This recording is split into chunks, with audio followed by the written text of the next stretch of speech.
Music by Vikesh भोजपुरिया।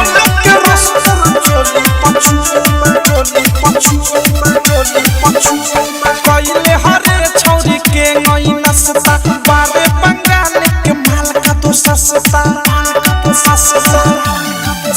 अरे कइले हरे छौरी के नई नसता बारे बंगाल के माल का तो सस्ता सारा छावाद सब तोहरे कमंगल बा सारा छावाद सब तोहरे कमंगल बा रसगुल्ला के रस पूरा चोली पचुअल बा रसगुल्ला के रस पूरा चोली पचुअल बा रसगुल्ला के रस पूरा चोली पचुअल बा चोली पचुअल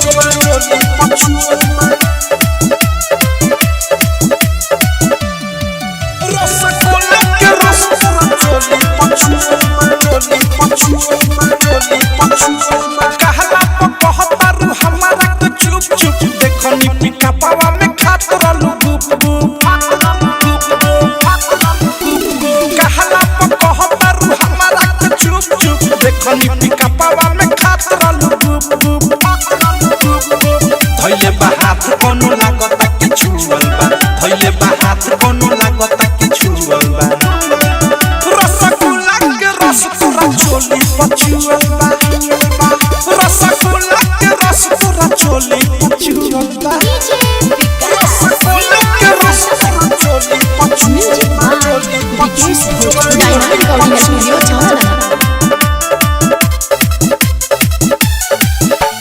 सोच ले तू पहिले त अपना पछताई तू छोड़ के मिठैया तू लिट्टी के खाई तू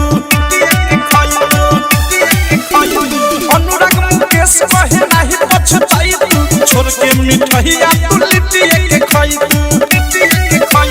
प्रेमियों देश कहे कामना के दुअल बा राइटर थारू कहे कामना के दुअल बा रसगुल्ला के रस पूरा चोली पचुअल बा